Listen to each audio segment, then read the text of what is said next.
Subscribe to our channel by clicking the subscribe button. Click the bell button and enjoy the latest uploads from our channel. باپ اپنے بیٹے کو کوئی بات کہے تو سعادت مند بیٹے کو غور سے وہ بات سننی چاہیے۔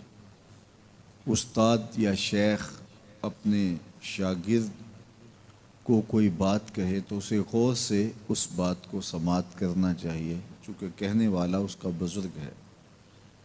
لیکن وہ بزرگ، وہ شیخ، وہ استاد اگر ساتھ قسم بھی کرے تو پھر اور زیادہ مضمون کی اہمیت ہو جاتی ہے کہ یہ کوئی اہم مضمون تھا جس سے قبل قسم کی جا رہی ہے۔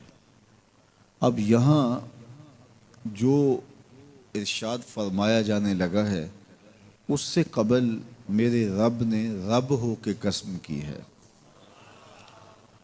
میرا مالک تو یوں بھی کہہ دیتا تو کافی تھا، لیکن مضمون اتنا اہم ہے کہ اس کو بیان کرنے سے قبل میرے رب نے قسم کی، اور پھر قسم بھی ایک نہیں کی، 5 قسمیں کی۔ والعادیات ضبحا، قسم ہے ان گھوڑوں کی جب وہ تیز دوڑیں تو ان کے سینوں سے آواز نکلتی ہے۔ راہ حق میں جہاد کے لیے جب گھوڑے دوڑتے ہیں تو ان کے سینوں سے نکلنے والی آواز اللہ کو کتنی محبوب ہے کہ ان گھوڑوں کی قسم کی۔ فالموریات قدحا، اور وہی گھوڑے جب برق رفتاری سے دوڑتے ہیں اور پتھریلی زمین میں جب ان کا گزر ہوتا ہے تو ان کے پاؤں سے لگی ہوئی کھریوں کے ٹکرانے سے پتھروں سے جو شرارے نکلتے ہیں، اللہ فرماتا ہے کہ میں ان گھوڑوں کی قسمیں کرتا ہوں کہ جن کے پاؤں سے لگی ہوئی کھریوں کے ٹکرانے سے پتھروں سے شرارے نکلیں۔ پھر ارشاد فرمایا فالمغیرات صبحا، اور وہ گھوڑے صبح کے وقت جب حملہ آور ہوتے ہیں اور دشمن کے لشکروں کو تخت و تاراج کرتے ہیں تو ان حملہ آور ہونے والے گھوڑوں کی قسم۔ فَأَثَرْنَ بِهِ نَقْعًا، اور جب وہ حملہ آور ہوتے ہیں تو ان کی سموں سے گرد اڑتی ہے، تو اللہ فرماتا ہے وہ گرد اڑانے والے گھوڑوں کی قسم۔ پھر ارشاد فرمایا فَوَسَطْنَ بِهِ جَمْعًا، اور وہ بہادر اور دلیر گھوڑے اپنے سوار کو لے کر کے جب دشمن کے قلب میں گھس جاتے ہیں اور جتھوں پر حملہ آور ہوتے ہیں تو مجھے گھوڑوں کی یہ ادا بھی اچھی لگتی ہے، تو مجھے ان گھوڑوں کی قسم۔ تو 5 قسمیں کی۔ قسم ہے ان گھوڑوں کی جو دوڑتے ہیں تو ان کے سینوں سے آواز نکلتی ہے۔ قسم ہے ان گھوڑوں کی کہ جب وہ پتھریلی زمین سے گزریں تو ان کے پاؤں سے لگی ہوئی کھریوں کے ٹکرانے سے پتھروں سے جو شرارے نکلیں۔ قسم ہے مجھے ان گھوڑوں کی جو لشکروں کو تاخت و تاراج کریں۔ قسم ہے ان گھوڑوں کی جب وہ حملہ آور ہوں تو گرد اڑے، اور قسم ہے ان گھوڑوں کی جو لشکروں کے کلیجے چیر دیں اور آگے بڑھ جائیں اور دشمنوں کے جتھوں پہ حملہ آور ہوں۔ تو ان 5 قسم کے گھوڑوں کی میرے رب نے قسم کی ہے۔ اللہ اکبر! میرے مالک ذات کے گھوڑے اور تو ان کی قسمیں کرے، تو کہا کہ یہ گھوڑے میرے محبوب کے غلاموں کے ہیں۔ اللہ اکبر! محبوب کے غلاموں کے گھوڑوں کے پاؤں سے لگی ہوئی کھریوں کے ٹکرانے سے پتھروں سے جو شرارے نکلیں رب کو وہ بھی پسند ہیں۔ ذرا غور تو کیجئے۔ تو ذات کے گھوڑے بھی ہوں لیکن نسبت محبوب سے ہو تو وہ گھوڑے بھی اچھے لگتے ہیں۔ اچھا ذرا آگے آ جائیے، ذات کا کتا ہے لیکن ولیوں کے سنگ جڑ گیا۔ اللہ نے اس کتے کا ذکر قرآن میں کیا، بلکہ اس کے بیٹھنے کے سٹائل کو بیان کیا۔ وَكَلْبُهُمْ بَاسِطٌ ذِرَاعَيْهِ بِالْوَسِيدِ، ان کا کتا غار کے دھانے پہ اپنے بازوؤں کو پھیلا کے بیٹھا ہے۔ غار کی دہلیز پر بیٹھنے والے کتے کی حیت جلوس کو، اس کے بیٹھنے کے سٹائل کو قرآن نے بیان کیا۔ مالک اس میں ہمارے لیے کیا ہدایت ہے؟ ایک کتے کے بیٹھنے کے سٹائل کو تو بیان کر رہا ہے، اس کی حیت جلوس کو بیان کر رہا ہے، انداز نشست کو بیان کر رہا ہے، تو قرآن تو سراپا ہدایت ہے، تو اس میں ہمارے لیے کیا ہدایت ہے؟ کہا یہی تو بتانا چاہتا ہوں کہ ذات کا کتا بھی ہو، سنگ نیکوں کے جڑ جائے تو وہ قابل ذکر ہو جاتا ہے، اور اگر تم میرے ولیوں سے جڑ جاؤ گے پھر تمہارا مرتبہ کیا ہوگا؟ یہاں تو کتے جڑ جائیں تو قابل ذکر ہوتے ہیں۔ اچھا، ذات کی چیونٹی ہے لیکن راہ تکتی حضرت سلیمان پیغمبر کا، تو اس چیونٹی کی گفتگو اللہ نے قرآن میں بیان کر دی اور اس کے نام کی صورت اتار دی، النمل۔ سورہ نمل اس چیونٹی کے نام پہ صورت ہے جو حضرت سلیمان علیہ السلام کی راہیں تک رہی تھی اور اپنی ہمجولیوں سے کہہ رہی تھی جلدی جلدی اپنی بلوں میں داخل ہو جاؤ، اللہ کے نبی کا لشکر بے خبری میں کہیں تمہیں کچل نہ ڈالے۔ اور حضرت سلیمان نے اس چیونٹی کی بات کو سنا، فَتَبَسَّمَ ضَاحِكًا مِّن قَوْلِهَا، اور مسکرا بھی پڑے۔ تو چیونٹی بھی ہو، گھوڑے بھی ہوں، کتے بھی ہوں، لیکن جب اچھے لوگوں کے سنگ جڑ جائیں، نسبت بلند ہو جائے تو وہ قابل ذکر ہو جاتے ہیں۔ تو ہیں گھوڑے لیکن میرا رب رب ہو کے قرآن میں ان گھوڑوں کی اداؤں کی قسمیں کر رہا ہے۔ وَالْعَادِيَاتِ ضَبْحًا فَالْمُورِيَاتِ قَدْحًا فَالْمُغِيرَاتِ صُبْحًا فَأَثَرْنَ بِهِ نَقْعًا وَوَسَطْنَ بِهِ جَمْعًا۔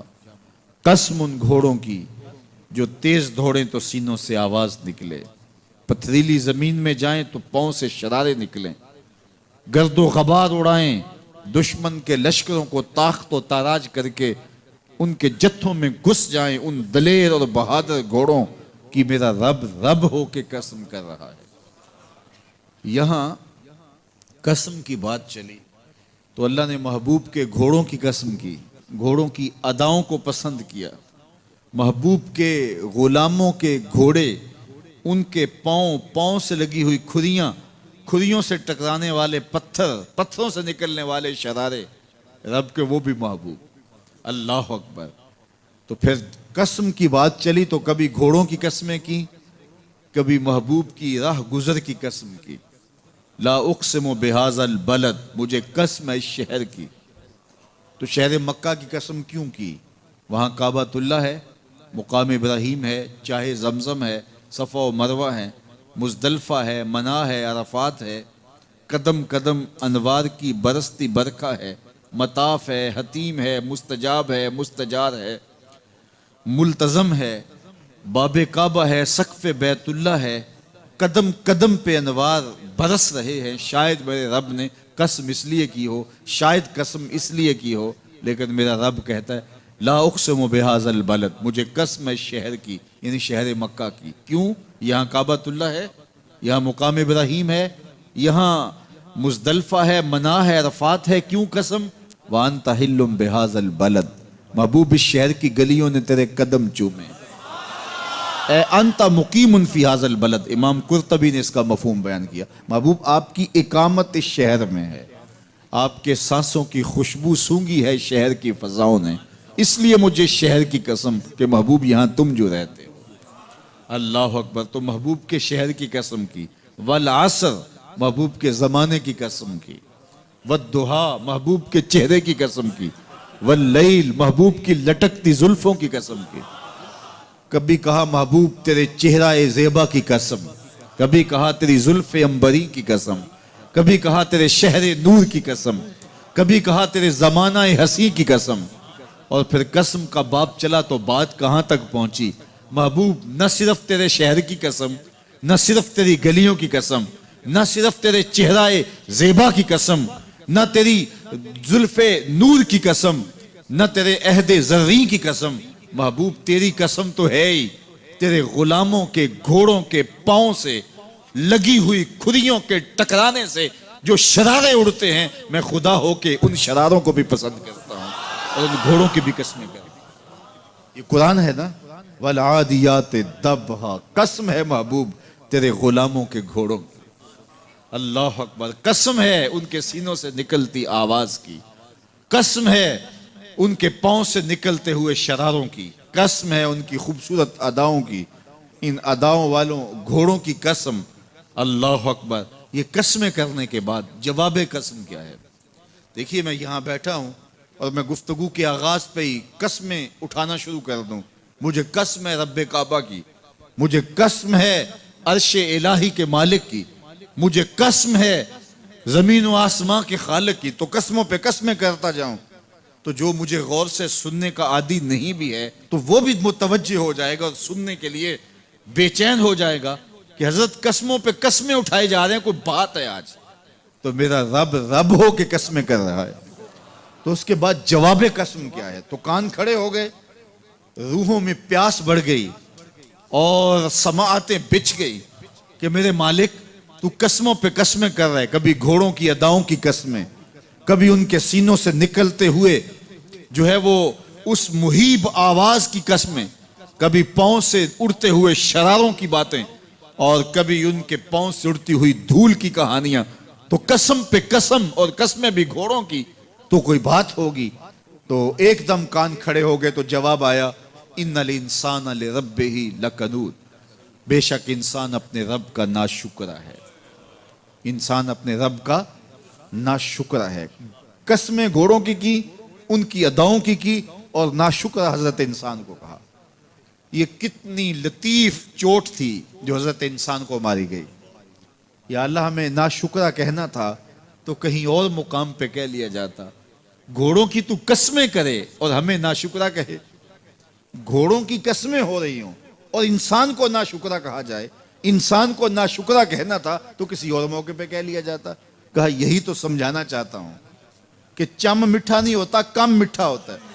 تو ذات کے گھوڑے بھی ہوں لیکن کام کریں تو مجھے وہ بھی اچھے لگتے ہیں. اور تم انسان بنے ہو، نقوش بڑے اچھے ہیں، قدے رانا رکھتے ہو، جھیل جیسی آنکھیں ہیں، اور تم چلتے ہو تو قیامت چلتی ہے، لیکن مجھے تم اچھے نہیں لگتے اگر تم ناشکرے ہو. یہ ہیں ذات کے گھوڑے لیکن میرے محمد عربی کے غلاموں کے غلام ہیں، مجھے اچھے لگتے. تو وہ چم نہیں دیکھتا، وہ کم دیکھتا ہے.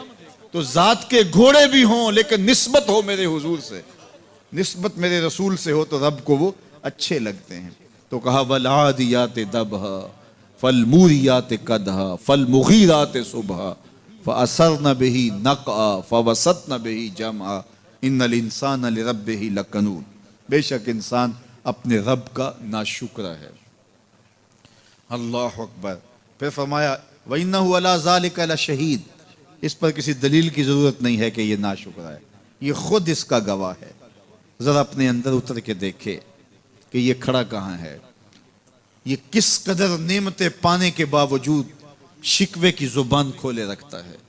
یہ ناشکرا ہر وقت اس کی نعمتوں کی ناشکری کرتا رہتا ہے. جتنی نعمتیں اس کو عطا کی، اس کو تو ہم نے جو چمکتی روشن آنکھیں دی ہیں، اس کو بولتی زبان بخشی ہے، خوبصورت چہرہ دیا ہے، قدے رانا بخشا ہے، اس کو دماغ دیا ہے، دماغی قوتیں عطا کی ہیں، اور اس کو سننے والے کان دیے، اس کی زبان پہ ذائقے رکھ دیے، نظام انہضام، نظام تنفس، کیا کیا نہیں سے عطا کیا. لیکن ہر وقت یہ ناشکری کے کلمات ہی بولتا رہتا ہے. میرے پاس یہ بھی نہیں، یہ میرے پاس یہ بھی نہیں، میرے پاس یہ بھی نہیں. دیکھیں اس کے پاس کیا کیا اس کے مالک نے عطا کیا ہے. تو یہ ہر وقت ناشکری. اور پھر جوں ہم قیامت کے قریب ہوتے چلے جا رہے ہیں، ناشکری بڑھتی چلی جا رہی ہے. میں کوئی بہت لمبی عمر نہیں رکھتا، لیکن مجھے آج سے 35 سال پہلے کے حالات کی ہوش ہے، اور جو میرے سے زیادہ عمر میں ہیں وہ اس سے پہلے کے حالات جانتے ہیں. تو میرا بنیادی طور پہ ایک دیہات سے تعلق ہے. تو میں اچھی طرح جانتا ہوں کہ لوگوں کے پاس جو آج کچھ ہے وہ آج سے 35-40 سال پیچھے نہیں تھا. بالخصوص دیہاتوں کے اندر لوگوں کے پاس 1 یا 2 جوڑے ہوتے تھے اور انہیں بار بار پہنتے تھے. کسی شادی یا بیاہ کے موقع پہ جانا ہوتا تو بعض اوقات کسی سے وہ لباس یا جوتے مانگ کے لے کے جاتے. مجھے اچھی طرح یاد ہے کہ اس زمانے میں لوگ اپنے کندھے پر ایک کپڑا رکھا کرتے تھے، اور شادی پر اگر کسی نے جانا ہوتا تو جس کا کپڑا بہت اچھا ہوتا تو اس سے وہ مانگ لیا کرتے تھے کہ میں نے ذرا شادی پہ جانا ہے. بڑے بھائی کے جوتے پہن لیا کرتے تھے، اور اسی طرح گزر ہوتا تھا. کبھی کوئی شکوہ زبان میں پیدا نہیں ہوا تھا اور لوگوں کے شکستہ سے کچے گھر ہوتے تھے اور گھر کے صحن میں ایک درخت ہوتا تھا, دوپہر وہاں کاٹ لیتے تھے. اکثر لوگ دوپہر کا کھانا تیار نہیں کرتے ہوتے تھے, دودھ پی کر کے ہی گزارا کر لیتے تھے. صبح کو ناشتہ اور شام کو کھانا ہوتا تھا, لیکن اس کے باوجود اللہ کا شکر کیا کرتے تھے. یہ پچھلے دن میں گزرا تو دیکھا کہ بچے کھیل رہے ہیں اور غبارے پھوڑ رہے ہیں, اور جب غبارہ پھٹتا ہے نا تو بچے خوش ہوتے ہیں, کہے لگاتے ہیں. پھر دوسرا غبارہ ہے وہ اس سے کھیلنے لگ جاتے ہیں, اور پھر جب وہ پھٹتا تو پھر خوش ہوتے ہیں. تو میں ذرا رک گیا اور اس منظر کو دیکھنے لگا, اور پھر میں نے کہا کہ غبارہ پھٹتا ہے تو یہ بچے خوش ہوتے ہیں, لیکن جب ہمارا زمانہ ہوتا تھا, جب ہم بچے تھے تو غبارہ پھٹتا تھا, ہم رونے لگ جاتے تھے, کیونکہ کھیل ہی ختم ہو جاتا تھا. ایک ہی غبارہ ہوتا تھا 5-6 بچوں کے پاس, اور غبارہ پھٹ گیا تو کھیل ختم, تو سارے رونے لگ جاتے تھے. اور اب یہ غبارے پہ غبارہ پھوڑ رہے ہیں اور خوش ہو رہے ہیں, تو کہاں سے کہاں ہم آ پہنچے. لیکن اس زمانے میں اگر کسی سے پوچھا جاتا, لوگ پیدل سفر کرتے اور لباس بھی پورے نہ ہوتے, تو جب کسی سے پوچھا جاتا کیا حال ہے تو وہ لمبا ہاتھ کر کہتا ہے اللہ کا شکر ہے. اس کی باڈی لینگویج بتاتی تھی کہ وہ اس کا رواں رواں اللہ کا شکر ادا کر رہا ہے. تو اس کا لہجہ بتاتا تھا, اس کا انداز بتاتا تھا کہ وہ اللہ کا شکر کس گہرائی قلب سے کر رہا ہے. تو وہ کہتا ہے اللہ کا شکر ہے. اور آج جب کہ اتنی نعمتیں لوگوں کو میسر ہیں, اتنا کچھ نصیب ہے, عالی نصب گھروں میں رہتے ہیں, لمبی لمبی گاڑیاں ہیں, سہولتیں ہیں, آسودگیاں ہیں, آسائشیں ہیں, مالی آسودگی ہے, رہائشی آسودگی ہے, کھانے پینے کے وافر سامان ہیں, ٹیبل پہ اتنے کھانے لگے ہوئے ہوتے ہیں کہ باری نہیں آتی کھانے کی, اور اس قدر لباس ہے کہ موسم گزر جاتا ہے اور بعض لباس بدلنے کی باری نہیں آتی. لیکن اس کے باوجود کسی سے پوچھے جناب کیا حال ہے, آسودہ حال شخص سے بھی پوچھیں تو وہ بھی بڑے آہستگی سے کہتا ہے بس چل ہی رہا ہے. تو وہ زمانہ تھا کہ جب لوگوں کے پاس کچھ تھا نہیں تو لمبا ہاتھ کر کے کہتے, تشکر کا لہجہ کتنا دل آویز تھا, اللہ کا شکر ہے. اور آج کہتے بس گزر ہو ہی رہی ہے, بس چل ہی رہا ہے. تو ناشکری بڑھتی چلی جا رہی, اتنا کچھ ہونے کے باوجود جو ہے وہ ان کا بھی چل ہی رہا ہے. تو کہا ان الانسان لربہ لکنود, بے شک انسان اپنے رب کا ناشکر ہے. اتنی نعمتیں کھانے کے باوجود, اتنی دولتیں سمیٹنے کے باوجود, اتنی عزتیں پانے کے باوجود, اتنی آسائشیں حاصل کر چکنے کے باوجود, دولت کے اتنے انبار رکھنے کے باوجود, اس کی زبان بولتے ہوئے کتنے بخل سے کام لیتی ہے کہ بس گزر اوقات ہو ہی رہی ہے. اور میاں تیرے رب نے تجھے اتنا کچھ دیا, یہ دولتیں, یہ دولتوں کے انبار, یہ آسودگیاں, یہ بہاریں, یہ سب کچھ نہ ہوتا, تجھے زندگی بخش دی تھی, اس کا ہی شکر تیرے اوپر واجب تھا. اللہ اکبر. اللہ نے حضرت انسان کو یہ جو کچھ دیا ہے, کتنی چیزیں ہیں ہمیں پتہ بھی نہیں کہ وہ نعمت ہے, لیکن اللہ نے ہمیں عطا کی ہے. دنیا کا ایک امیر ترین شخص تھا اناسس, تو اس کے یہ آنکھوں کے جو پپوٹے تھے یہ کام کرنا چھوڑ گئے. ہمیں کبھی اس کا احساس بھی نہیں ہوا کہ یہ کوئی نعمت ہے. آٹومیٹک سسٹم میرے رب نے لگایا ہے, ادھر تنکا اڑا ادھر آنکھ بند ہو گئی. لیکن اس کو مسئلہ کیا ہوا کہ یہ پٹھے اس کے ختم ہو گئے اور وہ اپنی مرضی سے آنکھیں نہیں بند کر سکتا تھا. ڈاکٹر سلوشن ٹیپ لگا کے آنکھیں کھول دیتا اور جب اس نے سونا ہوتا تو وہ بند کر دیتا. دنیا کے امیر ترین لوگوں میں سے ایک نام تھا. تو کسی نے اس سے پوچھا کہ تیری زندگی کی سب سے بڑی خواہش؟ اس نے کاش اپنی آنکھیں اپنی مرضی سے کھول سکوں. کہا اس کے لیے تجھے کوئی قیمت لگانی پڑے تو کتنے پیسے لگا سکتا ہے؟ کہا ساری دولت لگ جائے, کاش میں اپنی آنکھیں اپنی مرضی سے کھول سکوں. مجھے یہ بتائیے کہ حضرت انسان کو کیا کچھ نہیں اللہ نے دیا. یہ لعاب ہے نا, لعاب ہم روز تھوکتے ہیں, یہ مقدار سے کچھ کم ہو جائے تو بولنے میں دقت, نظام انہضام خراب. یہ جو لعاب ہمارے منہ میں آتا ہے جو ہم تھوک دیتے ہیں, یہ قدرتی گریس ہے جو بولنے میں مدد دیتی ہے, نظام انہضام کو ٹھیک رکھتی ہے. اور اگر یہ لعاب کم ہو جائے مقدار سے تو نظم خراب ہو جائے. اللہ اکبر. تو ہم نے کبھی سوچا کہ یہ بھی نعمتیں ہیں؟ باقی روشن آنکھیں, چمکتا چہرہ اور زور آور ہاتھ, چوڑی چھاتی, دھڑکتا دل, اور کہتے ہیں اس دماغ کا اگر کمپیوٹر تیار کیا جائے تو نیو یارک شہر سے بڑا ایک بکریاں چرانے والے شخص کے دماغ کا کمپیوٹر بنے. یہ حضرت انسان کو اللہ نے اتنا کچھ دیا ہے اور پھر اس کو نعمتیں دی, عزتیں دی, جائیدادیں, زمینیں, لمبی لمبی گاڑیاں, عالی نسب پلازے, کتنا کچھ دیا. پھر خوبصورت اولادیں دی, کیا تسکین قلب کے لیے رکھا اس نے. تو اس کے باوجود بھی یہ کہہ رہا ہے بس چل رہا ہے, گزر اوقات ہو رہی ہے. ان الانسان لربہ لکنود, انسان اپنے رب کا کتنا ناشکرا ہے. اس نے کیا کچھ اسے عطا کیا, کیا کچھ عطا کیا, لیکن یہ شکر کا کلمہ بھی نہیں بولتا, بخل سے کام لیتا ہے. تو کہا یہ ناشکرا ہے اور اس پر کوئی خارج سے دلیل لانے کی ضرورت بھی نہیں ہے. وَإِنَّهُ عَلَىٰ ذَلِكَ لَشَهِيدٌ, اور یہ خود اس پہ گواہ ہے. ذرا اپنے اندر اتر کے دیکھے تو یہ کتنا بخل کرتا ہے شکر ادا کرنے میں, اسے خود سمجھ آ جائے گی. وَإِنَّهُ لِحُبِّ الْخَيْرِ لَشَدِيدٌ, اور اس کی ایک خصلت یہ ہے کہ یہ دولت کی محبت میں بڑا سخت ہے. دولت کی محبت یہ بہت زیادہ اپنے سینے میں پال چکا ہے اور یہ دولت اس کی محبوبہ بن گئی ہے. دولت تو اس کی ضرورت ہونی چاہیے تھی لیکن اس نے اس کو اپنی محبوبہ بنا لیا. وَإِنَّهُ لِحُبِّ الْخَيْرِ لَشَدِيدٌ, اس کو محبت زر شدت سے ہو گئی ہے. سویر سے شام تک اس کا وظیفہ ہی یہی ہے. اس کی زندگی کے اندر منصوبے یہ چلتے ہیں. اللہ نے اتنا نوازا ہوا ہے, اس کی ساری زندگی آسودگی سے گزر سکتی جتنا اس کے پاس موجود ہے, لیکن اس کے باوجود ہر وقت اس کے دماغ کے فیتے پہ یہی چلتا ہے اور یہی کہانی چلتی ہے, یہ زیادہ کیسے ہو, یہ زیادہ کیسے ہو, یہ زیادہ کیسے ہو. اس اضطراب نے اس کو بے چین کر دیا ہے اور خواہش زر نے, حفظ زر نے اس کا چین چھین لیا ہے اور اتنی محبت جاگزی ہوگی اس کے دل میں کہ اللہ کی محبت کے لیے اس کے دل میں جگہ ہی نہیں بچی. وَإِنَّهُ لِحُبِّ الْخَيْرِ لَشَدِيدٌ. اللہ اکبر. اب پہلے گھوڑوں کی اداؤں کی قسمیں کی, پھر اس کے بعد حضرت انسان کی یہ جو بڑی خامیاں تھی, جو خامیاں جڑ ہیں اس کی باقی خامیوں کی, ان کو بیان کیا.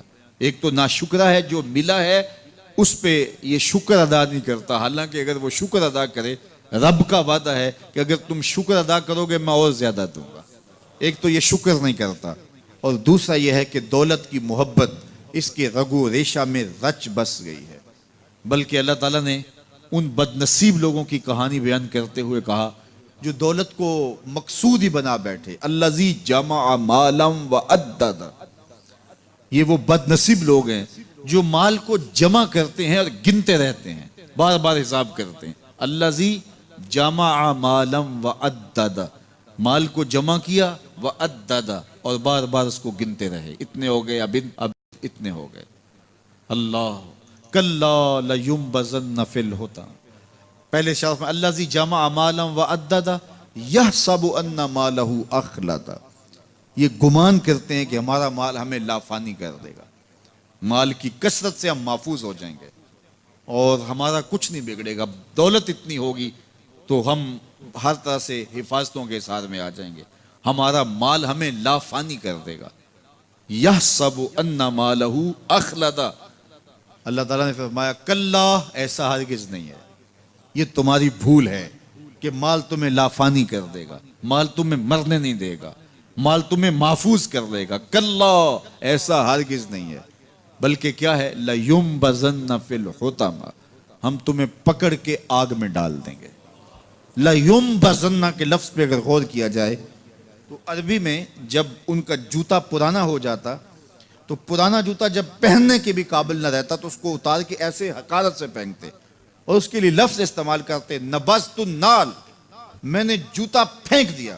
وہ جوتا جو پاؤں میں ڈالنے کے بھی قابل نہ رہے اور اتنا پرانا ہو جائے کہ اس کو اب جو ہے وہ مزید مرمت بھی نہ کروانا ممکن ہو, تو اس کو پھر پھینکا جاتا ہے اور پھر اس کو وہ حقارت سے پھینکتے ہیں, اور وہ جوتا چلتے ہوئے تنگ کرتا ہے تو پھر اس کو اتار کے حقارت سے رب پھینک دیتے ہیں. تو اس کے لیے لفظ بولتے ہیں نبذت النال, میں نے جوتا پھینک دیا.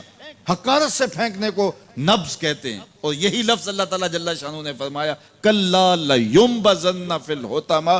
اے اہل عرب, جس طرح تم جوتا پرانا حقارت سے پھینکتے ہو, ہم حقارت سے تمہیں آگ میں ڈال دیں گے.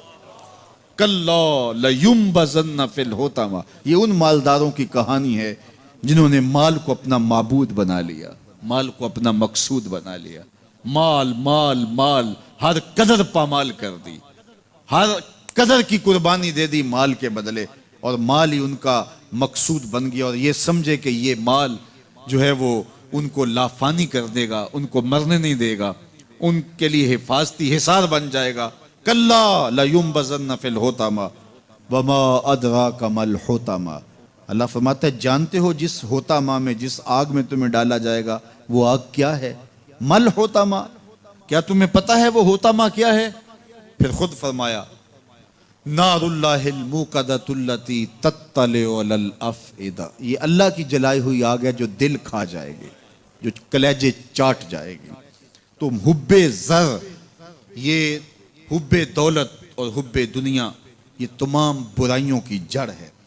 تو اس لیے اپنے اندر سے محبت زر کو نکالنے کی کوشش کیجئے اگر کہیں آپ کو داخل ہوتی محسوس ہو رہی ہے، اور حب دولت کو نکالنے کے لیے زکوٰۃ صدقات اسلام نے ہمیں یہ نظم دیا ہے۔ اقبال نے کہا تھا حب دولت تلف می سازت زکوٰۃ، زکوٰۃ حب دولت کو زائل کرتی ہے، جب اللہ کی راہ میں لٹاؤ گے تو اس سے کم بھی نہیں ہوگا۔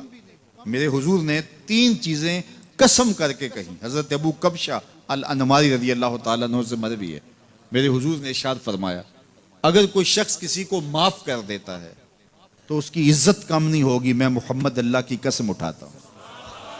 دوسری بات میرے حضور نے فرمائی کہ جو شخص مانگنے لگ جاتا ہے، سوال کا دروازہ کھول لیتا ہے، اللہ اس کے لیے محتاجی کا دروازہ کھول دیتا ہے، اس کی کبھی کمی پوری نہیں ہوتی۔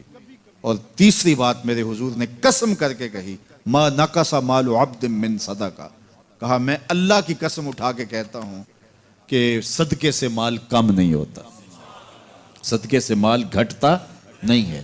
تو ایک تو مال بھی نہیں گھٹے گا، یہ ضمانت کس کی ہے؟ میری نہیں ہے، یہ رسول اللہ کی ضمانت ہے۔ ایک تو مال بھی کم نہیں ہوگا، اور دوسرا یہ ہے کہ حب دولت ختم ہوگی۔ حب دولت تلف می سازت زکوٰۃ، یہ ماہ سیام آ رہا ہے تو زکوٰۃ سے حب دولت کو کم کیجئے، بلکہ صدقات دیجئے، نفلی صدقات کیجئے، غرباء کی مدد کیجئے، مساکین کی مدد کیجئے، اپنے غریب محتاج رشتہ داروں پہ غور کیجئے، ان کی مدد کیجئے، اپنی ہمسائیگی میں دیکھیے، پردے سے مدد کیجئے، ان کی عزت نفس بھی مجروح نہ ہو۔ یہ جو نمائش لگا کے 10 اخباروں میں چھپوا کے لوگوں کی مدد کرتے ہیں، اس سے گریز کیجئے۔ کبھی سوچیں کہ اگر آج کسی کی بیٹی لائن میں کھڑی ہے تو کل اگر یہ مرحلہ میری بیٹی کے لیے آ جائے تو پھر میرا مزاج کیا ہوگا؟ تو عزت نفس کا خیال رکھیے، لوگوں کی غربت کا تماشا نہ اڑائیے، اور لوگوں کی جو ہے وہ محتاجی کو اپنی تسکین کا ذریعہ نہ بنائیے۔ یہ تو اللہ نے تمہیں دیا اور انہیں نہیں دیا، اور وہ آزمائش کی گھڑی میں کھڑے ہیں، تم ان کے ساتھ کھڑے ہو جاؤ۔ تو لوگوں کی مدد کیجئے، دکھیوں کے کام آئیے، مساجد کی جو ہے وہ تعمیر کیجئے، مدارس دینیا کے ساتھ وابستہ رہیے، اور لوگوں کی فلاح کے لیے، بہتری کے لیے کام کیجئے۔ اللہ نے آپ کو دیا ہے، یہ مال یہاں رہ جانا ہے۔ میرے حضور نے فرمایا ابن آدم کہتا ہے میرا مال میرا مال، اس کا مال وہ ہے جو اس نے کھایا یا پہنا اور پرانا کر دیا یا آگے بھیج دیا، باقی اس کا نہیں ہے، وہ وارثوں کا ہے۔ مرتے ہی ورثہ بن جائے گا، مرتے ہی ترکہ بن جائے گا، کفن بھی میلا نہیں ہونے دیں گے کہ بعض اولادیں تو بانٹ لیتی ہیں۔ اللہ اکبر، وہ گھر جو ان کے لیے بنایا تھا، ایک رات بھی تجھے اس گھر میں رکھنے کے لیے تیار نہیں ہوں گے۔ آج تیرا نام چھن گیا، آج کوئی یہ نہیں کہتا کہ پیچھے اس امام کے اور حاضر اس چودھری صاحب کے، حاضر اس میت کے، آج تو ڈیڈ باڈی بن گیا، آج تو میت بن گیا۔ آج خان صاحب، ملک صاحب، چودھری صاحب، پیر صاحب، مفتی صاحب، تیرے سارے ٹائٹل چھین لیے گئے۔ آج پیچھے اس امام کے اور دعا واسطے حاضر اس میت کے، آج تو میت بن گیا۔ آج تیرا لباس بھی پھاڑ کے اتارا ہے، آج تیرے انگوٹھے باندھ دیے گئے ہیں، ناک میں روئی ٹھونس دی گئی ہے، آج تو غسال کے رحم و کرم پہ ہیں، وہ تجھے ادھر الٹ دے یا ادھر پلٹ دے، اب تیرے پاس کوئی اختیار ہی باقی نہیں رہا۔ میاں صاحب بولے جاندی واری ڈرونا بنےوں تے ہاتھ نہ لاندے ڈرتے۔ آج اولاد بھی دور ہے، پوتے اور پوتیاں بھی ڈرتی ہیں، جاندی واری ڈرونا بنےوں